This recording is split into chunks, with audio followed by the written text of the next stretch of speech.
Good afternoon, ladies and gentlemen, fans of Skytear. This is the Commander reporting here for duty, bringing you another game of Skytear. Today we are going to be taking a look at the European... Let me start that one again. We are going to be looking at the European Clash, round number 2, featuring Zaraghul versus Giobbe666. So before we began the stream here, Giobbe won the coin toss and elected to bring his outsider, the Lord of the Ancestors, and Zaraghul then elected to go first as a result. So we're going to go ahead and move that onto the board here for us. Put that there just so I can refresh and get our update. So as we can see, Zaraghul is going to be at the top of our screen here featuring the green-red squad. So far he has drafted the Zaraghul, and Giobbe bringing the mono-green. Ishatosk and Tilakali will be the response. Akimo comes out next for Zaraghul, followed by Sakoshi as well. We'll see how Giobbe responds.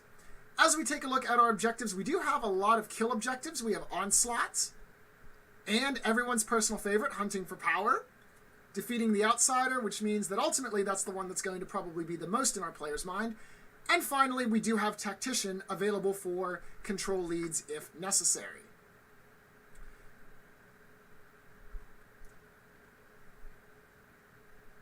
So Giobbe going to draft the last two of his heroes, I assume, deciding what he wants to bring here in the mono-green deck. So as of right now, given that he has Tilakali and Ishatosk on the field, as well as the Lord of the Ancestors, it seems to me that Tactician might be his most likely play, although he does bring Nelliklin for the potential assassination effects on the outsider, as the outsider does go into play and eventually becomes a possible target for kill.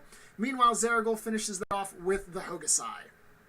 So as a rundown of what we can expect from them, Zaraghul's cards will afford him Clear Minds, Dooms, Burning Rages, Unstoppables from Akimo, Sacrifice, Quick Shot, Crawling Darkness, Sinkhole from Hokusai. Sakoshi brings Crippling Precision, Dodge, Blazing Edge, and a Dragon Punch. And Zaraghul is going to bring Doom, Crawling Darkness, Skytear Drain, and Sinkhole.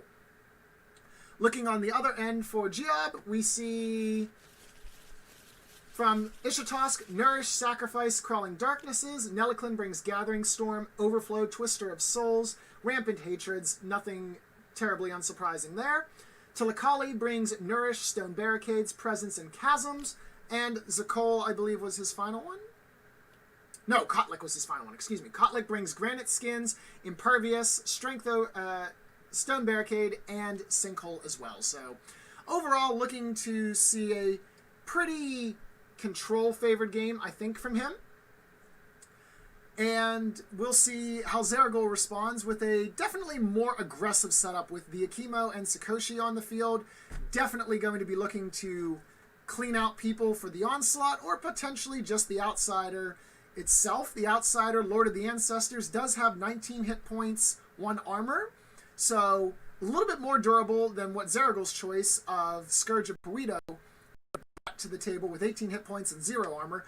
But given that there is an Akimo and a Hokusai on the field, Hokusai can neutralize the armor of the outsider, bringing him down to essentially everyone dealing piercing damage, and then carve him to pieces relatively quickly.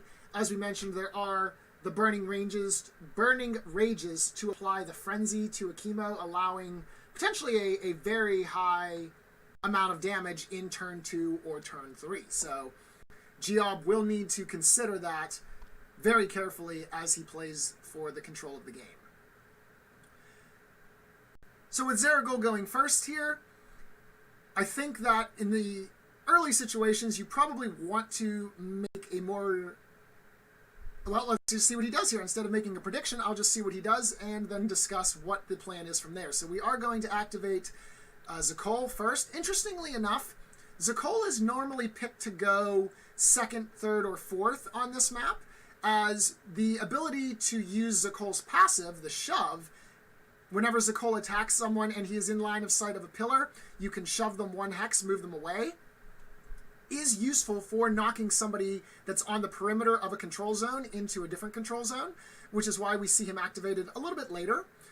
That being said, Zaraghul is not going to put the pillar currently within his line of sight. He is going to bring that over there, so that would enable an Ixataxi, perhaps?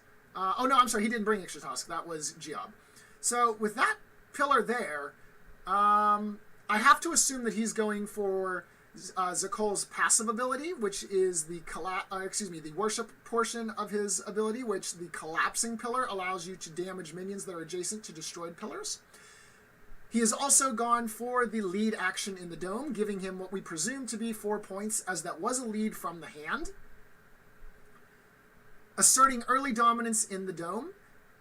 I will assume that Giobbe will probably activate Tilakali to protect the left side minions, using a pillar spawn of her own. Currently, that pillar does allow her to protect the one minion, but it does not protect both minions. And so if Zaraghul destroys that on the next turn, if there's not a pillar in place, Tilakali won't be able to defend from any collapse damage. So we see the Tilakali move. I assume we see a move, a worship, and a lead, or a move, worship, and attack, perhaps. Would be the most likely opening plays here that we can expect to see from Tilakali. She may also just opt to destroy the pillar and prevent Zaraghul from being able to collapse on his turn.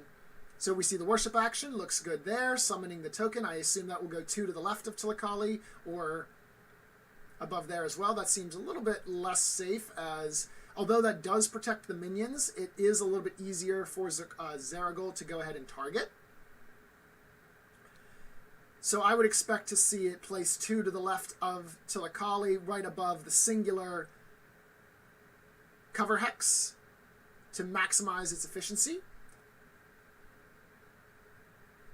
But it looks like we're going to place it there. So the other option here is, if Giobbe intends on winning the lane, that particular pillar will help set up to protect not only the current minions, but also the minions that would spawn after the control zone advances. Remember, with the new rules that were implemented, my goodness, it's already been a month and 15 days, a month and a half. So the last action here is an attack to get rid of the minion, but the new rules do make it so that minions don't move until they are out of line of sight of a particular control zone token. So Giobbe's minions will stay right there, even if the control zone moves, as they will still be within line of sight of the token.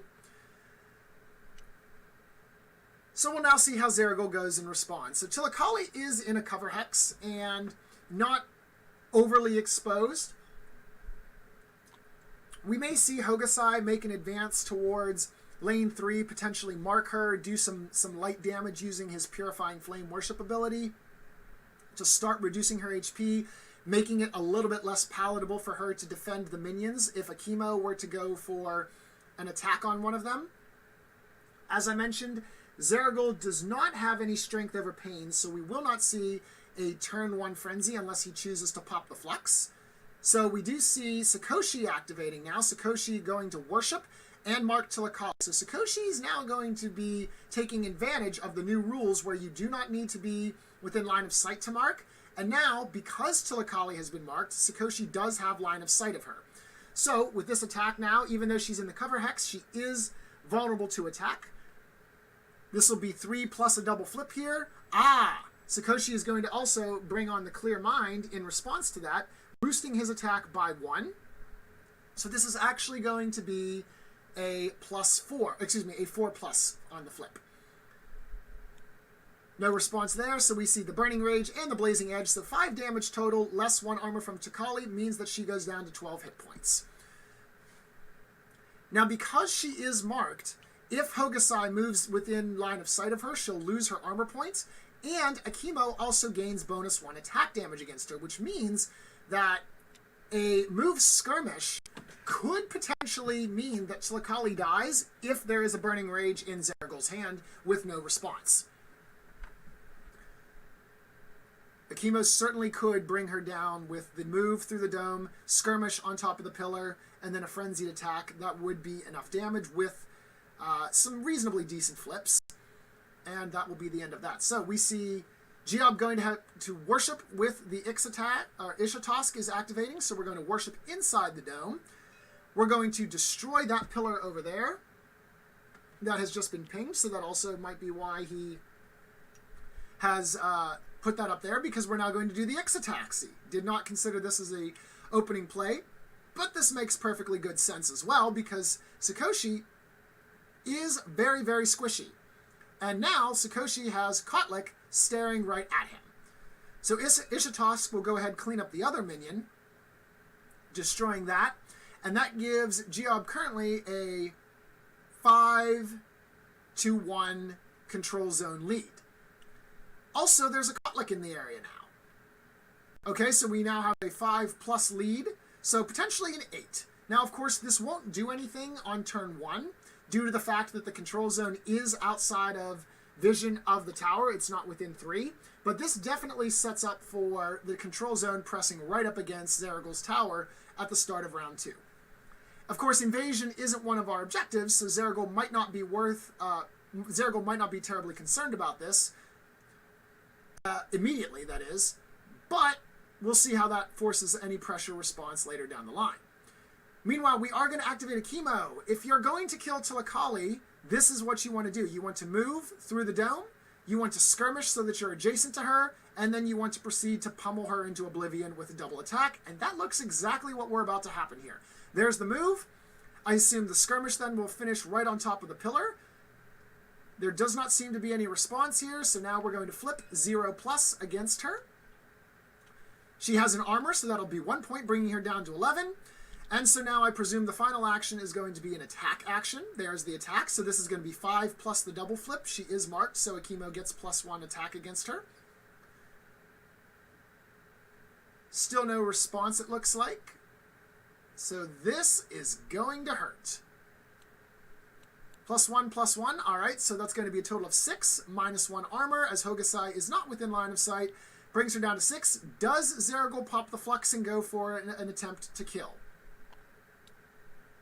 No, he does not. Unfortunate. I would have loved to see a turn 1 kill. That would have been awesome.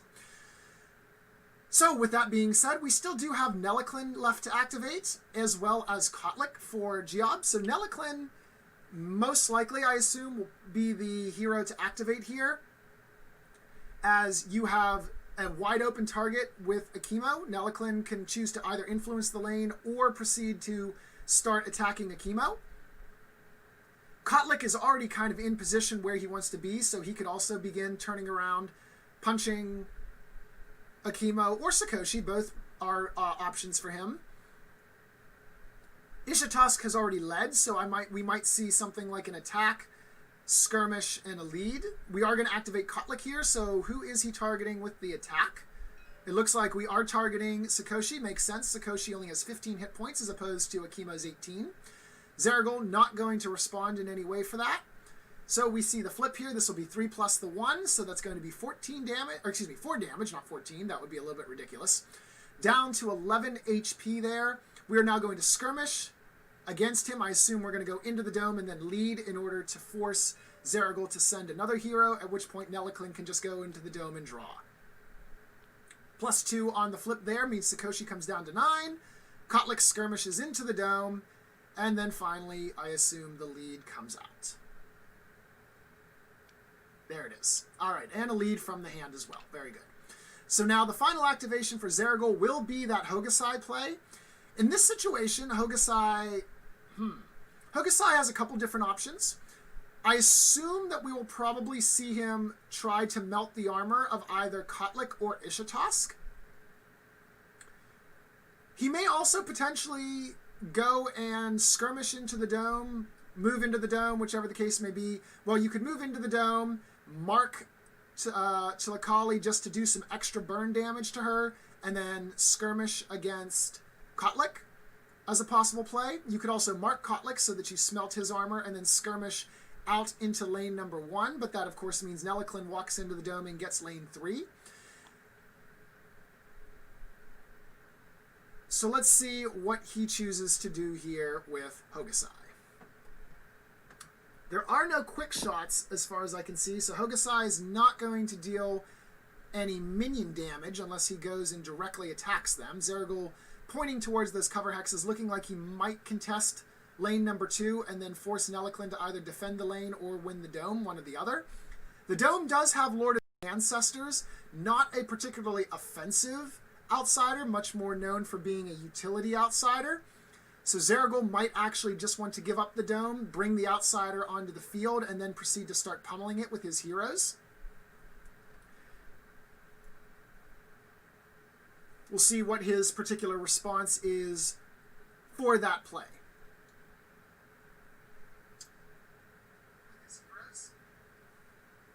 Still thinking about what he wants to do here.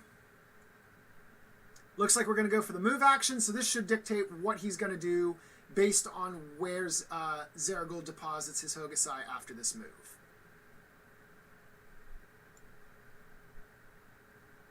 We are going to, drum roll please.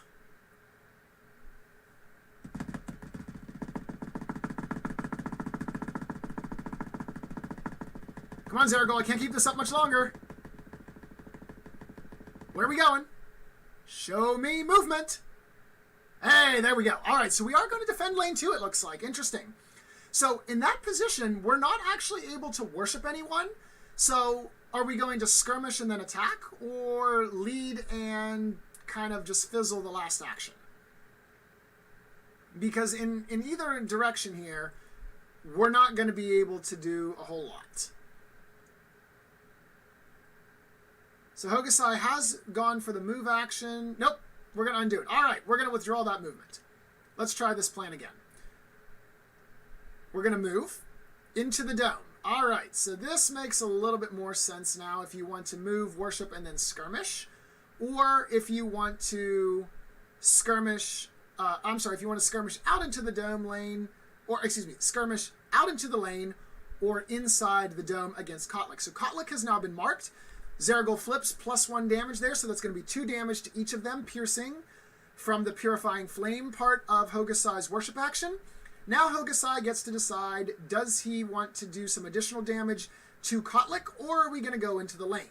If he goes out into the lane, he will have Nelliclin make the choice here. Okay, so Zaraghul is going to give Nelliclin the choice of whether he wants to come and contest the lane or the dome.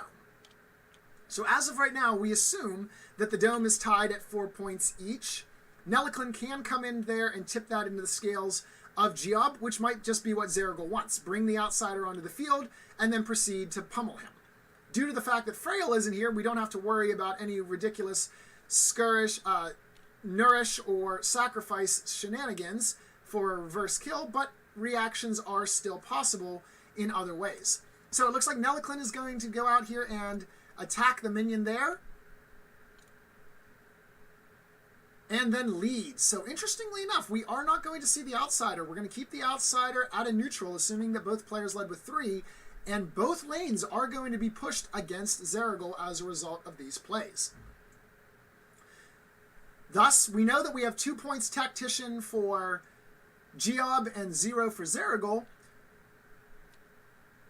Ishitosk is going to play a Nourish at the end of round. That makes sense. Or was that his lead?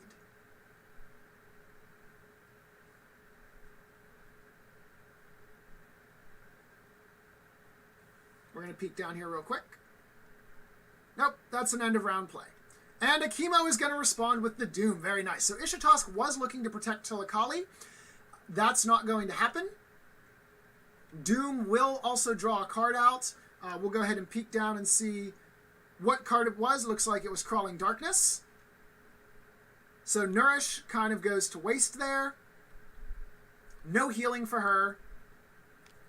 Well done on the Doom play there. Tilakali would have been much harder to assassinate with 9 HP, but with this situation here, Zaraghul going first, Tilakali very unlikely to survive this assassination attempt without another Nourish card. All right, let's go ahead and resolve the lanes here very clearly. Nelliclin wins the control points. No surprises there. Go ahead, drop our minions down. Again, remember that minions do not move as long as they are still within line of sight of the token. Ishitosk led with a 3, and I assume, who was the one over here? Sakoshi? No, Sakoshi didn't lead. That was Zaraghul that led in the dome. So yeah, so there will be nothing there. So that's going to be 2 versus, it looks like, 7. Doesn't really matter. The end result is that that token goes right up against the tower, as we said. Again, spawning 2 minions. The minions that spawned at the beginning of the game will hold their initial positions. And now we take a look at the dome. Did both players lead with a 3? So Kotlik led with a 3. Zaraghul led with a 3, as we figured. Ty in lane in control zone 3, lane 3, however you'd like to call it. No outsider coming onto the field this round. Zaraghul in a slightly pressured situation, but overall I don't think his position is too bad due to the fact that he does have kill potential on Tilakali right now. Let's head into round number 2, and we'll see if Tilakali survives this attempt.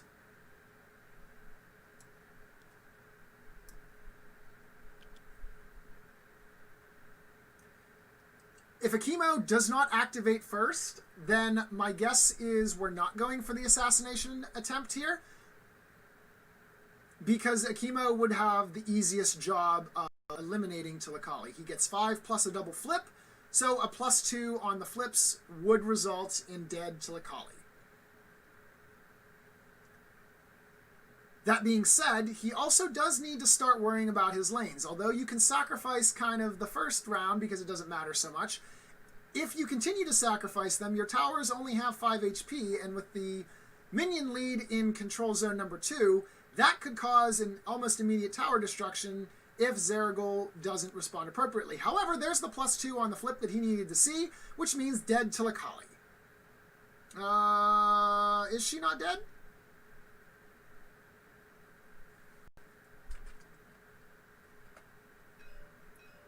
Isn't Akimo?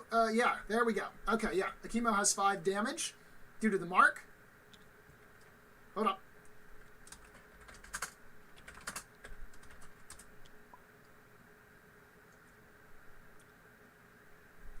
Okay, there we go. So Tilakali does respond round 3.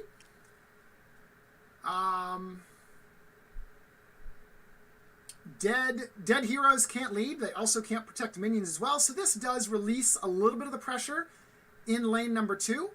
Zaraghul does get to draw 2 cards from his hand, so that's going to further augment his control. Now, important thing to note is that there is no pillar in line of sight for Giobbe after the Ixotaxi play, which means that Akimo is not slowed. If a hero activates in adjacency to Ishitosk, while Ishitosk has line of sight to a pillar, they are slowed. But because there is no pillar, Akimo is now free to potentially skirmish into the dome. That looks to be what we're going to see here. I don't see why you would skirmish against a tank without a piercing effect. So Kotlik is marked. However, Hokusai is not within line of sight, so he only does the +1 boost, not the -1 armor as well. So that's on the attack, so that doesn't really matter. So that's going to be 1 damage to Kotlik. As Kotlik does... Oh, I'm sorry. Kotlik actually is in line of sight of pillar, so Kotlik has 2 armor, therefore resulting in no damage. And here comes the flux. So here comes... What? This is... this is an unstoppable. Excellent. Okay, so this is going to allow Akimo to get both Frenzy and Fast. Unstoppable is a wonderful card. Very, very useful in this situation here. So the question is now, do we go and gun down Neliklin? Because you're within 5. Yes, you can do it, Zaraghul. Go for it. Get him. Get that mage. 1, 2, 3, 4, 5. Run him down. You can 100% get Neliklin. Do it. Do not waste that attack on Zaraghul or on Kotlik. Get Nelly. You know you want to. I know I'm egging you on, and I'm supposed to remain impartial, but I always love good violence in a game of Skytear. Yes! Alright, so now, Neliklin needs to consider his position here. The positioning for this is actually very important, because placing Akimo there ensures that Hokusai will have line of sight, regardless of which cover hex Neliklin might try to run to. Neliklin is now going to take 4 plus a double flip of damage. 2 damage on the bonus, so that's going to be 6, bringing Neliklin down to 8. So, Neliklin now in a little bit of concern here, as there is kill potential from Hokusai. Let me take a look real quick. If Zaraghul has a shield slam, I know I read this off earlier, He does not have Shield Slam. That is unfortunate. But there is enough kill pressure with good flips between Skirmish, Attack, and Hokusai's Worship to deal 8 damage. We would need to see high rolls, or high flips, I guess, not rolls, high flips on the effects. But nevertheless, it is possible that Zaraghul gets a second kill with Hokusai. And if not with Hokusai, you could always potentially move Sakoshi across the board as well. A movement skirmish attack is possible, although of course you would need Hokusai to go first to activate the worship on him. Nelaklin, sensing some danger, going to go ahead and play Gathering Storm to fill up Giobbe's hand a little bit here. Realizing that he might not be long for this world if he doesn't do something quick. Of course, Nelaklin is green-blue, so Nourishes are an option, provided that that Hokusai doesn't move within range and doom him before Nelaklin gets the Nourish off. Oh, wait a minute. Nelaklin's out of mana, so that's no longer an option. Kotlik cannot use Nourish here to help him, so Nelaklin better reposition himself to make it so that Hokusai has a hard time getting to him. Unfortunately, the only way to do that would be to waste your move and your skirmish and position yourself on the left side of the Nexus, because otherwise Hokusai can still get you with a move skirmish combination of his own. So let's see what Nelaklin chooses to do here. Giobbe taking a moment to think. Of course, thinking always an underrated thing here in Skytear. I know myself, I have made a number of misplays because I didn't think carefully. I was off by 1 on the calculations, and as a result, had an oof, I can't do that, or oops, I've made a terrible mistake. So Nelaklin is going to move into the dome here. This makes sense here. If you attack Zaraghul, you can get some damage and then skirmish your way down. You won't be able to influence a control zone down there, but you will be safe for the most part, at least from Hokusai. Then, of course, Sakoshi can activate and come after you, but with only a movement and a worship action, and then an attack action against you, probably not going to see any assassination potential. Now, this is also an option as well. Nelaklin is going to refresh his mana here, so now we do have enough to place Nourishes or any other type of healing card or distraction that we might have. Let's see what other possibilities are. We could potentially see Granite Skin. That would be useful. We might see an Impervious card come out. That would also be helpful to protecting Nelaklin. Both of those are possible options now that Nelaklin's mana has been restored. And so the kill potential on Nelaklin drops down significantly at this point. We are going to see the attack action here against Zaraghul. This makes sense. 3+ piercing. Going to deal a total of 5 damage to Zaraghul. Alright, so Zaraghul being a warrior, not terribly phased by that, does bring him down to 13. However, important point now, as I mentioned earlier about Zaraghul's pushing ability, you could go for a skirmish against Nelaklin, worship, and then kick him out of the dome into that cover hex, and then allow Hokusai to move next to him. Or you can just simply skirmish, worship, and attack with Hokusai, and possibly just gun him down right here. Both of those are option plays for Zaraghul at this point, so we'll have to see what he chooses to go for in this turn.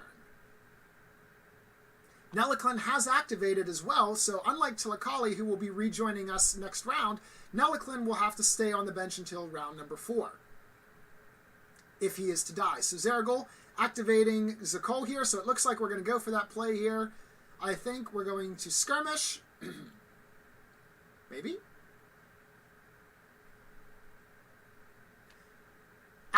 And Nelaklin pops the stone barricade. Okay, so this is also another way to survive as well. Bringing out the stone barricade, that's going to prevent Zaraghul from being able to get at Nelaklin during this activation, using the skirmish action. Obviously, we could still burn a move action in order to get closer to him. But with that stone barricade right there, Zaraghul is not able to skirmish next to Nelaklin and thus worship and then attack to eject him from the dome. So the question here becomes, do we just sacrifice the skirmish and move to the lane? No, we continue to go against Nelliclin. Alright, so +2 on the skirmish, -2 from the armor, means a net of 0 damage against Kotlik there. And also, those pillars are starting to get high, which means if Kotlik goes on a pillar-destroying rampage, that could spell the end for Sakoshi. Zaraghul is now going to move Zakol, so we're going to move next to Nelliclin. Makes sense here. And now we're going to attack. So obviously, no push in this case. But honestly, I don't know that you want to push here, because now you can skirmish and bring Hokusai into the dome. And Kotlik is going to play a sacrifice. So although Nourish can't come out of Kotlik, Kotlik can indeed sacrifice. So does Zaraghul have another Doom card? If he does not, this is going to essentially net negate the attack here. Nelliclin will regain 4 hit points, and then Zaraghul will probably drop it back down to around 8 or 9. Looks like no response there. So Kotlik goes down 4, goes down 2, Nelliclin goes up 4. And now the attack. So there we go, 5 damage. Nelliclin back down to 7 hit points. Overall, not too bad there of a play from Giobbe, saving Nelliclin. Otherwise, Nelliclin would be down to 3 hit points and certainly die to Zaraghul's next activation. This will buy him a little bit more time. If we can kill off Sakoshi with, say, Kotlik, for example, then that forces a 3-3 hero spread. Hokusai can still kill Nelliclin if Nelliclin doesn't have any Nourishes. There are still 4 cards in hand, though, for Giobbe, so Nourish still a very much possible response if another attempt is made on Nelliclin's life. Or potentially just another Stone Barricade. Of course, the first Stone Barricade is now a movable square, or a movable hex, rather. It is only a blocking element during the turn it is activated. But we'll see what we have as a result.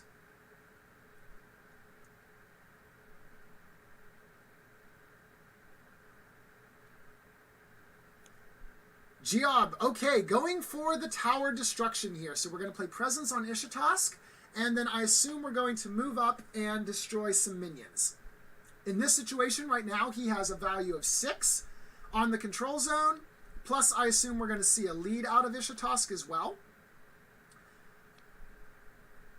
We do have a lead from the deck. Obviously, with a predicted response, you can guarantee that you have a favorable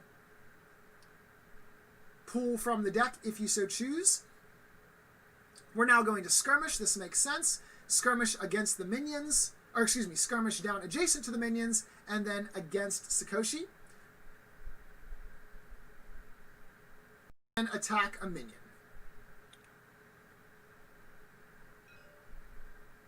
So Sakoshi will take 0 plus the flip here, only 1 damage, but nevertheless Sakoshi down to 8 hit points. And then I assume an attack on a minion in order to really solidify the amount of damage that Ishitask is going to be able to bring onto that tower. Okay, so we're actually going to attack Sakoshi. Also in options, Giobbe knows he's got an overwhelming control on lane number 2. Sakoshi going to play dodge, though. Very nice. So will Sakoshi dodge into the dome, or just down back into the cover hex behind him?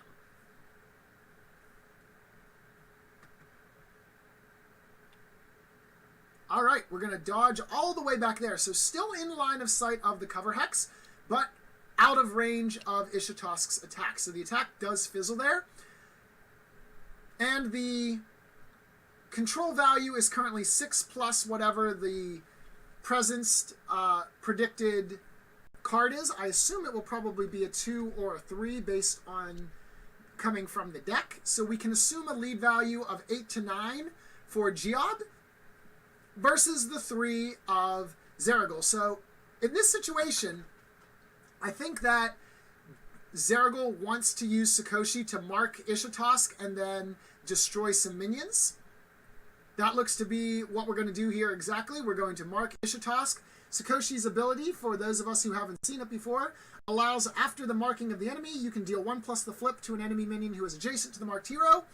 As Chilakali is not on the field and there are no pillars to protect them anyways, this minion is almost certainly going to die unless we flip a -1, which I don't think we can here. No, we cannot, so this is going to be a dead minion.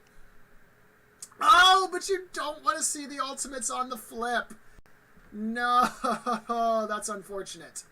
So, definitely a very dead minion. And now the question is, do we skirmish into the dome, or do we go ahead and attack the other minion? It looks like the answer is we're going to kill that Nelliclin. So Nelliclin, +1. So you would have loved to have seen that in reverse. Unfortunately, that's just not how the cookies crumble here, so Nelliclin down to 6 HP. However, that being said, an attack against Nelliclin does have kill potential here. With a +3 on the flip, Nelliclin does die here, barring any response. So we'll have to see. There are no Psychic Shields for Zaraghul here in the deck, so he is reliant on flipping another ultimate. Not going to happen, so that does bring Nelliclin down to 3 damage. Excuse me, down to 2 HP. Math is difficult.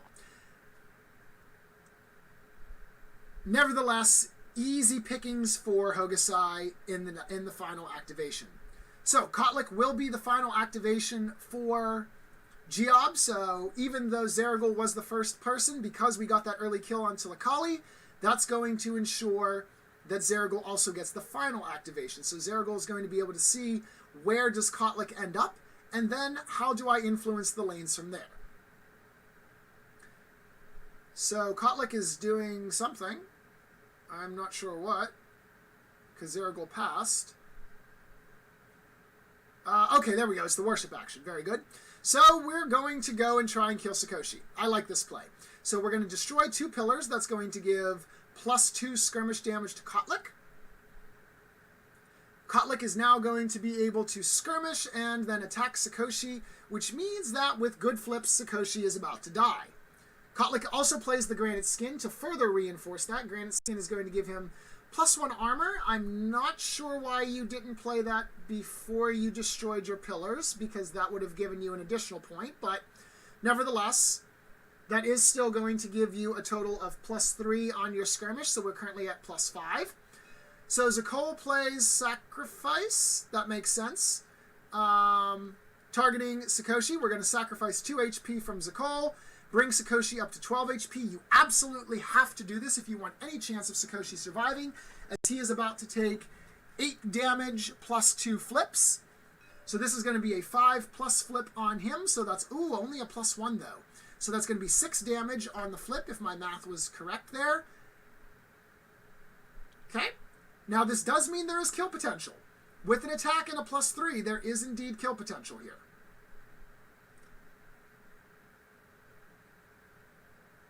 If this flips up a +2, this is kind of one of those cases where you kick yourself because the order of operations was a misfire.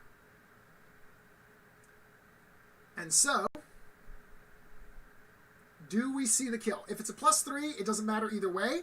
If it's a +1, it didn't matter either way. Sakoshi would have survived. If it's a +2, however, order of operations did matter, and Sakoshi will live with 1 hit point when he should not have.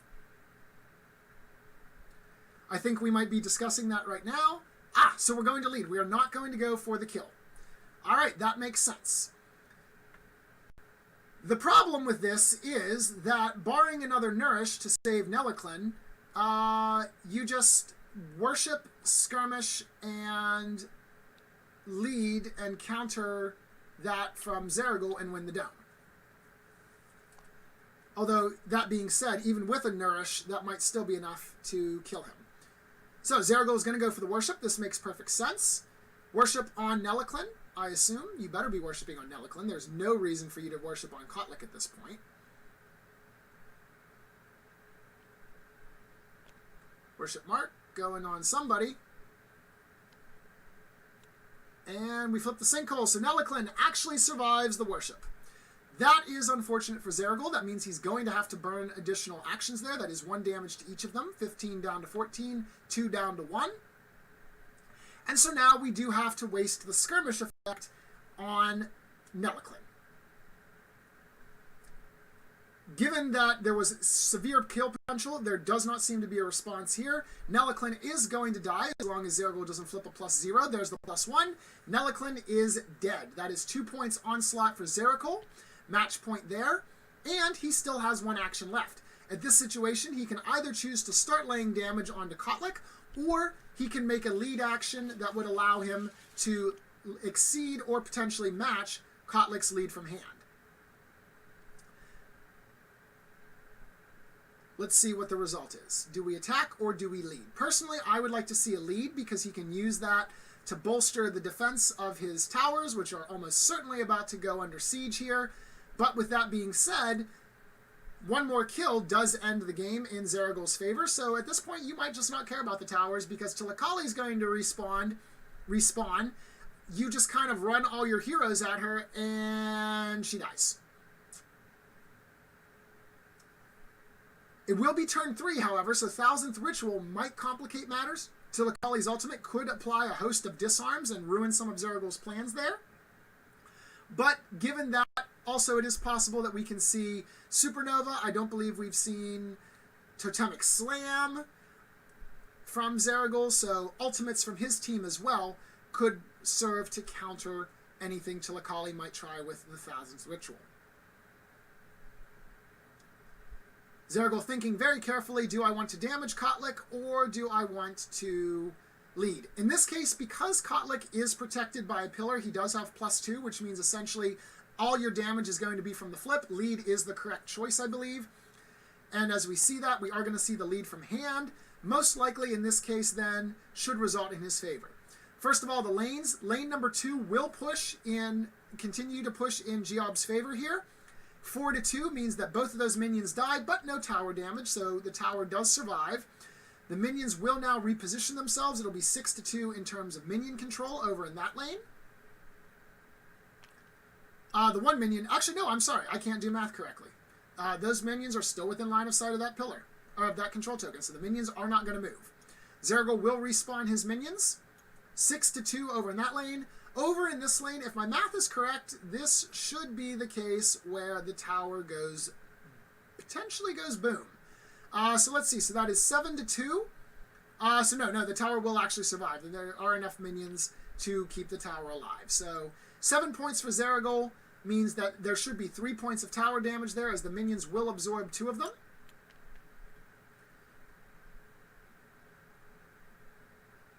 Double checking the math. Of course, math very, very important in Skytear. Why are you moving your minions off? You still have a tower?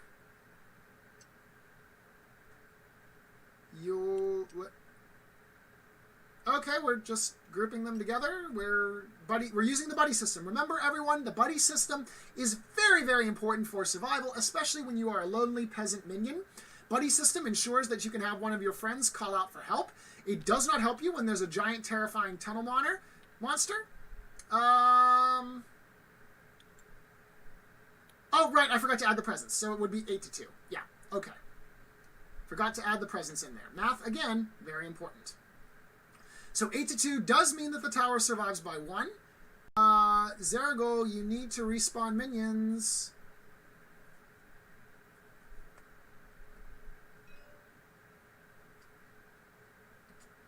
You have a tower, you get to respawn minions. There we go. All right. So minions back on the board. All is well. And now we resolve control zone number 3. So control zone number 3, given that Hokusai did lead from the hand, is going to go in favor of Zaraghul here. Even if that's only a 2, then he does win the dome, even if Kotlik leads with a 3. So we are now going to see the Lord of the Ancestors be summoned. I assume that the Lord of the Ancestors will probably make an effect in lane number 1, as lane number 2 is kind of dead to rights. That's not where the Lord of the Ancestors spawns. Okay, Zaraghul just double-checking the spawn conditions at this point, and also the activation. So the Lord of the Ancestors, let's go ahead and pull that up while we're waiting. Summons adjacent to a friendly minion, and you can spawn minions. You can move the control zone 1 hex, or you can also move your minions around. So Zaraghul may actually opt to move the minions around the map. Okay, I see. So we are going to actually provide some reinforcement over here. I can agree with this. Potentially what we could see is spawn a minion, kill one of Giobbe's minions, and move one of your minions over from lane number 1. Would be a potentially useful setup here that would slow down Ishitask's push. I'm not sure why you would want to move the control zone. That seems like a waste of an ability. Although I guess it does make it so that moving next to the Nexus Tower. Nope, that doesn't make any sense. I have no idea. Anyways, we're going to kill off a minion there. And so we do have the Crippling Precision coming down for the kill. Dead minion. Alright, so that's going to give 4 Tactician points to Giobbe, 2 Tacticians to Zaraghul. So one of the other things now that we need to consider here for Zaraghul is time is running out on that Tactician play. We did say at the beginning that Giobbe's win condition was most likely Tactician. And clearly with that spawn location, hunting for power actually not going to be the thing. So I believe this game is going to come down to, can you keep Kali alive? I don't see us going after Ishitask or Kotlik, as both of them have a lot more armor. With Hokusai, we can potentially reduce her armor down to 0 for Tilakali. And so can you protect from Akimo? We did see the Demonic Frenzy flip, which means we won't have to worry about a triple slash kill from Akimo coming out, but there are still additional Unstoppables and Burning Rages left to be played, I believe. There should be one more Unstoppable, and I think one more Burning Rage, unless we saw the second Burning Rage flipped and I just missed them both. There are some Blazing Edges in the deck as well from Sakoshi, so it could be the case that we just do that and get a +2 attack and deal piercing damage to Takali and don't care about reducing her armor, or Kotlik's armor for that matter. Kotlik is down to 14 hit points, so with piercing damage, that would make him a little bit of an easier kill target. Let's see what we do here. We are into round number 3. We are repositioning Tilakali. Her positioning is critical here. If Tilakali spawns in a bad location and Akimo just zergs her down, that will be game over. In this situation, I think the best spot for her is the upper left in the Nexus spawn area, because that way Akimo cannot move or skirmish and be adjacent to her. You would have to go around the unfortunately placed... Who is that? Zaraghul? Zaraghul, unfortunately serving in a really bad position. So if Tilakali does not spawn in the northwest location, not a good sight. Okay, that's what you need to do. Yes, because that way she's protected. So the first thing I think in this situation is we activate Sakoshi potentially to use him before he dies, because I think that this game ends this round one way or the other. I don't see this game going on to round 4 for either player. So use Sakoshi, potentially move, worship, and attack. You could also, of course, activate Hokusai. Hokusai is currently within range. You can mark her, you can move, and then skirmish against her, and then just proceed to kind of trap and blow her up. You could also opt to just move Zaraghul, summon a pillar, and punch her into the dome, or across the energy line and into Akimo's waiting arms.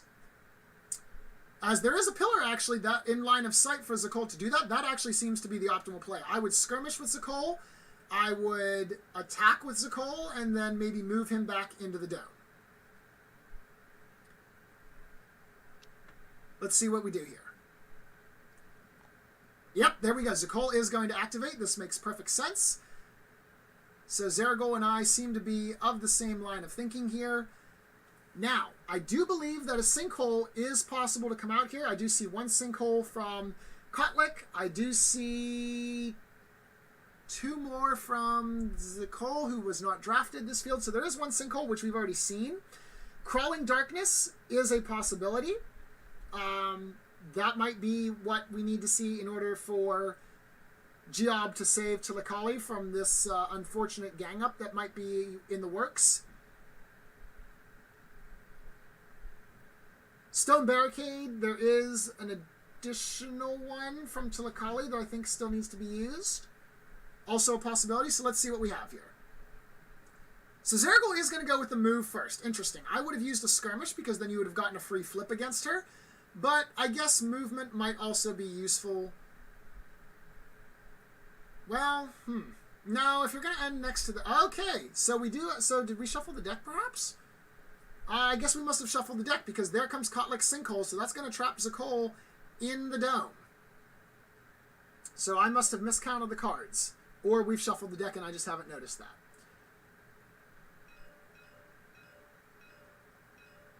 All right, so that sinkhole, we see the sinkhole diagrammed out for us. Sinkhole center is going to be directly to the left of Hogaside. That's going to mean that Zaraghul does not have any way to get to Tilakali. Unfortunate there. However, that being said, Zaraghul will be thrown, I assume, either diagonally down from the control point or against the perimeter, because if you pull him up, then that means you just attack Kotlik. So we're going to move Hogaside down. Okay.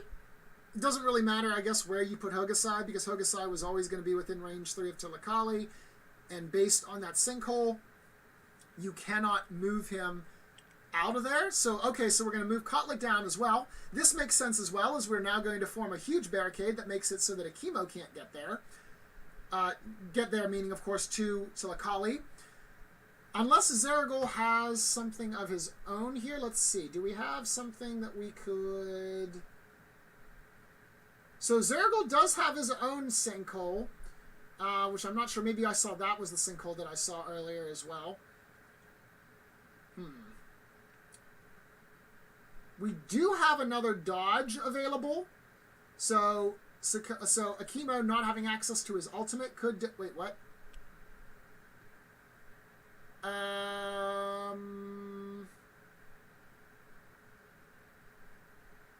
Okay, that... I don't think you can move him there. Oh no, we've done wrong. You can only move your hero 1 hex.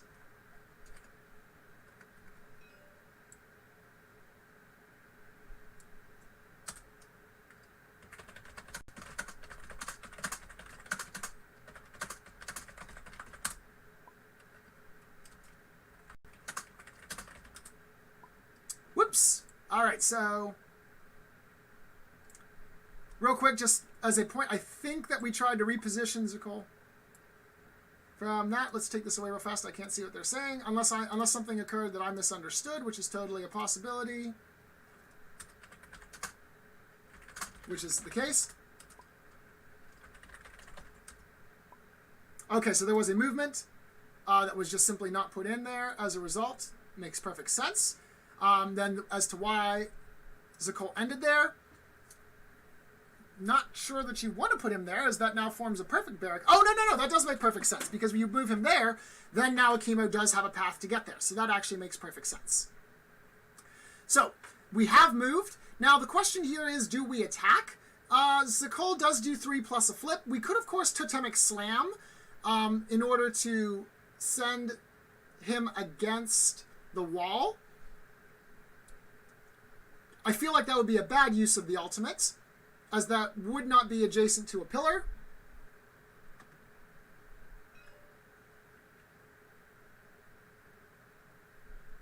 Alright, so it looks like we are going to worship, so maybe we are going to see the Totemic Slam. This is actually going to do a lot of damage to Kotlik if that's what we're going to do. And that looks to be the case. We position that pillar there. Totemic Slam seems to be more likely, and I love this card. Totemic Slam does a lot of damage. So the minion does die there from the result of the collapsed pillar. I mentioned that back in turn number 1. Now, do it. Show me Totem. Although first I guess you want to attack before you use Totemic Slam. Or you could always be just using this in order to attack to move with the attack action. Although, you're not out of action points. Why did that not show up? Okay. We're going to assume an attack. Something got messed up there on the system. Okay, so it is an attack action. All right, so perhaps we won't see the Totemic Slam, but nevertheless we will see the shove. So +3, so that is 5 damage, less 2, so that's going to be 3 damage to Kotlik, bringing him down to 11. Does Zaraghul opt to use the push here, or is it... Yep, there it is. Okay, so Zaraghul opts not to use the push from Zaraghul. The push is a may, not a does have to. So this allows Zaraghul to now play the Totemic Slam. Totemic Slam dealing massive amounts of damage here. 4 damage plus a slow to the target adjacent hero. Then you push the target 3 hexes. If the target ends adjacent to a pillar, deal 2 plus a flip. So we now see 4 more damage. So that's actually going to be quite a bit of damage onto Kotlik. So Kotlik down to 7 HP now. Also, with a direct path to Akimo. If there is a Blazing Edge, Akimo kills.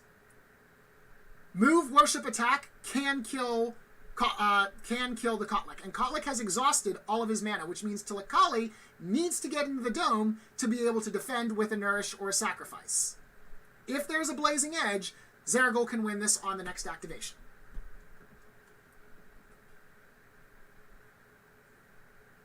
Let's see what happens.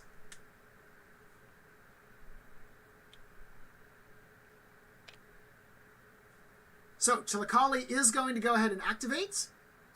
Interesting, because Kotlik should have ran, I think. That would have been a little bit more feasible. It would have been harder for Akimo to chase down. Move, skirmish, lead would have been useful in lane 2, although I guess you have an overwhelming presence over there already. Although I guess to be fair with that, Hokusai, no, Hokusai wouldn't be able to chase you that efficiently with his own move, worship, skirmish. Sakoshi might have come after you, but with a worship action, you could have potentially had some armor. Kotlik is going to go ahead, or excuse me, Tilakali is going to go ahead, summon a pillar down there for worship.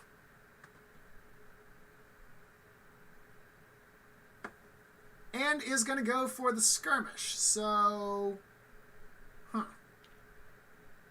and skirmish against Sakoshi, okay. Get some presence in the dome, that makes sense. +1 on the flip, deals 1 damage to Sakoshi, brings him down to 5. Not enough damage to bring him within a potential assassination. Okay, 1000th Ritual, that's what we wanted to see.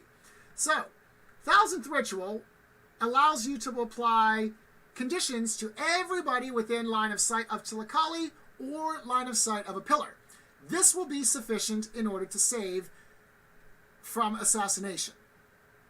Being in line of sight of a pillar, I assume we're going to put disarm on Akimo, as Kotlik is still vulnerable to a skirmish move, even with a slow. So I assume that Akimo is about to be disarmed. However, that being said, if there is a clear mind, Akimo will still have potential assassination. Why did you just move? 1000th Ritual does not... Okay, so we're undoing the skirmish? I don't think you can do that now that you've flipped. Akimo's within line of sight, you're fine. This play is so far kosher. Everybody's within line of sight or of Tikali or a pillar, so everybody gets nailed with it. Ishitosk and the Silent Ambassador are the only ones who don't, but they're kind of off on their own area.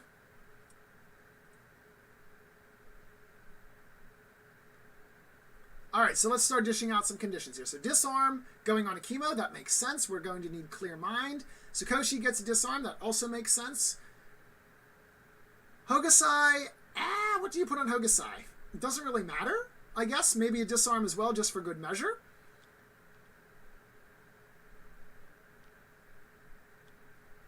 And Zaraghul, a disarm as well, I assume. Yeah. Alright.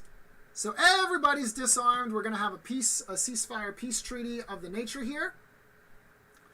And Tikali's going to flee. Alright, so if there is a clear mind, if there is a blazing edge, Kotlik still has death potential. Now, blazing edge is probably, I would say, more preferable here due to the fact that we get piercing. And, well, it's hard to say. With the way that disarm would cut in damage, I'd have to do the math. Either Clear Mind or Blazing Edge would be preferable here. If you have both, that would be obviously ideal. Blazing Edge can be done by Akimo, and then one of his allies can Clear Mind him to cleanse the area and give him piercing damage and guarantee the kill. With 5 cards in hand, I find it highly unlikely that at least one of those isn't in his hand, in Zaraghul's hand. And so let's see what happens. Also, a mark against Kotlik will essentially give a bonus attack damage. So let's see what we have here. Zaraghul is worshipping with Hokusai. Interesting. Okay, so maybe we don't have that just yet. Going for the flip against him, looking for some big money damage. We could, of course, also just have a supernova. Quick shot. This is going to deal 3 damage. If there's a supernova in hand, then Kotlik dies. Show me supernova. Do we see the double ultimate conflagration explosion? Maybe? There it is! Supernova blasting everything in range for 4 damage piercing. Kotlik does not have the ability to sacrifice from Tilakali because she ran. Therefore, 4 damage to Kotlik. Dead hero. That's onslaught victory for Zaraghul. Good game. We'll wait to see unless there's a last second play that I'm not thinking of. But with 4 piercing damage on the stack, that should be sufficient. Zaraghul's grabbing the 3rd token, and there it is. Good game by onslaught victory. All right, excellent. Let's go ahead and talk with our players and see their thoughts on this game. Hello, sir. Good afternoon. Good game. Thanks. Thank you. That was very exciting. Yeah. For me, not too much. I mean, Yeah, you but, definitely had a very strong board position with the lane. If you were able to have kept Kotlik alive, then Zaraghul definitely would have been sweating it out for a risk of tactician. Yeah, come si dice? I wrong picked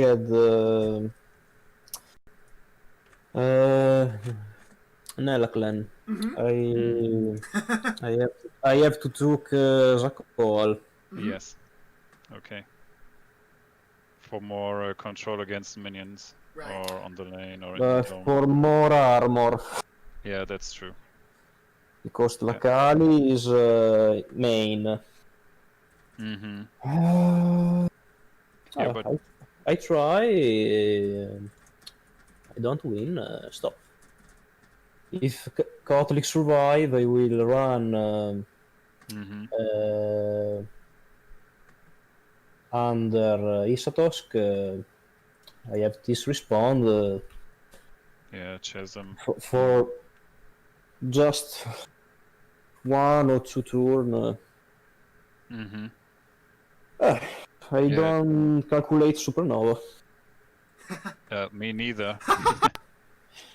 Yeah, I was thinking about using it on lane number 1. But as Kotlik went down to 4, so I was just trying to, okay, let's get this last blast on Kotlik. Because he deals, with his ultimate, he deals the piercing damage when the enemy is marked, so otherwise I would have went outside here on the lane and used it over here. On You win the number lane. 1, and then I win the lane at least. So that was my plan, essentially. But first, mark you to maybe prepare you for Sakoshi or Akimo, and I was lucky to have a lot of ultimates in hand, so Shuriken Storm also in hand. Okay. And maybe.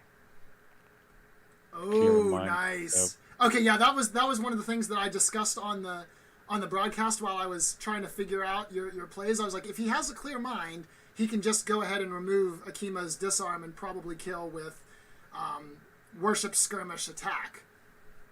Yeah, I think so. And burning rage, yeah. Between burning rage and clear mind, there was absolutely no way. Even if you didn't have the supernova, there's just mathematically no way Kotlik survives that. That's brutal. Yeah, that's first time I played that deck. I had a discussion about this deck with King of Jokes earlier this day, and he helped me to optimize it a bit. I know King of Joke. So that's what you two were up to in the chat channel earlier. He play mono green in time ago. Yeah, that's why we are both like brothers in arms. Yeah. So yeah, thanks a lot for the game. Thank you too. Yeah, and thank you for inviting me along. It was a lot of fun. As I mentioned, there was lots of violence, and I am always a fan of bloodbath games of Skytear, so this was very enjoyable for me as well. Okay. Yeah.